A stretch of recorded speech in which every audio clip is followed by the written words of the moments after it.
Thames, a landmark of British culture and host to Olympians, high-performance athletes, and sewage.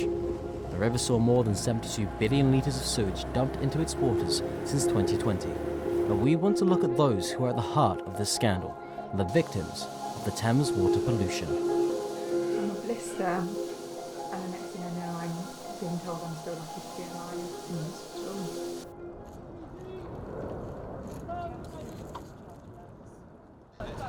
Head coach Anthony Smith has been coaching British rowers for over 2 decades and is all too aware of the risks the river's pollution has on his athletes.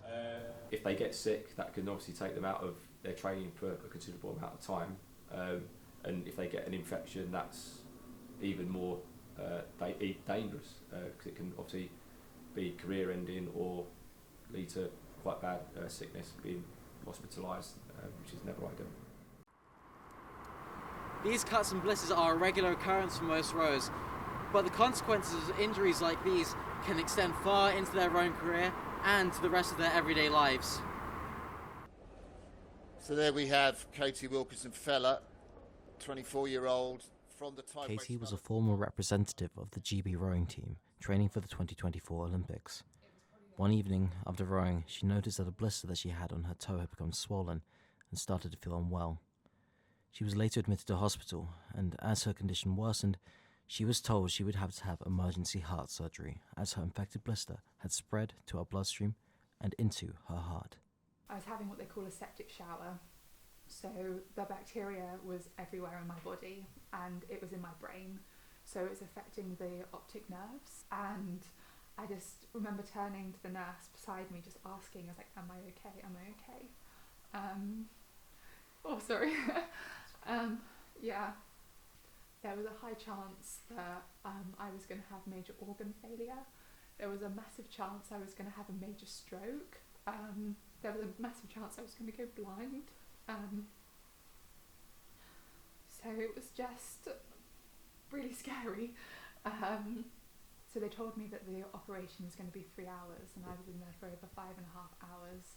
They had to drain pus out of my heart. They had my aortic heart valve had been completely destroyed. My aortic root had also been completely destroyed, so they had to replace both. There was a massive bacteria on my heart, which they then had to cut out and patch up as well, and told me that if I wasn't so fit and healthy, if I wasn't an athlete, I would be dead. Unfortunately, Katie's experience is not an isolated incident. At a rowing club further down the Thames, Gia contracted leptospirosis from accidentally swallowing the water. Sit over there!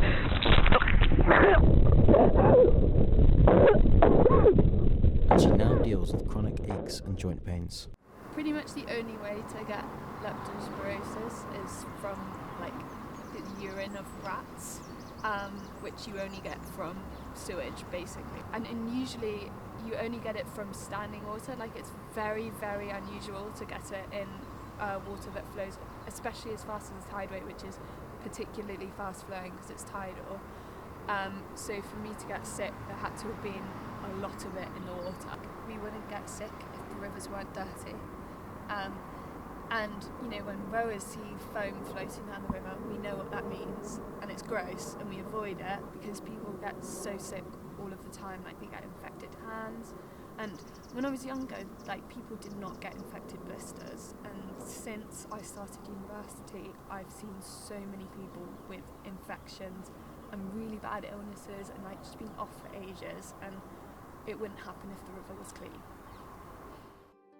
The life-changing impacts from one splash of river water is unbelievable, but how did we get here? How has the contamination from pollution and sewage become so bad? We went to find out from Professor Nick Vavoulis, Deputy Head of Imperial College London Centre for Environmental Policy. His research has advised the government on water quality control and how river water has gotten so polluted. His recent work studied the increased passage of sewage into rivers through combined sewer overflows, which are meant to act as a release valve for treatment plants during extreme rainfall. Although the plants originally were designed to deal with what we call 3 times, let's say, or up to between 3 and 6 times the dry water flow, depending on their size, today they have much less capacity. So it doesn't take a lot of rain for them to start using the CSOs to avoid getting their works flooded. So in that respect, we are relying on them much more than they were designed for. But the real issue is not so much the CSOs, but it's the capacity or the fact that the wastewater infrastructure has not met really the increased demand that has come in the last several years. So why has this been allowed to happen? This is kind of an overall trend we see in public, in government and in utilities around the world, that people don't like to spend money in upgrading things or maintaining them. They like to see brand new things being built, or at least being very efficient in savings. Don't spend a lot of money in public services. The failures Nick mentions in preventing pollution begs the question of where the government is in this situation. Erica Popplewell is a campaigner and policy developer from River Action UK, an organisation pushing for the government to do more to enforce regulations on water companies who've been left to monitor their own spillages. It's shocking that there's no requirement by government for water companies to remove bacteria from their effluent.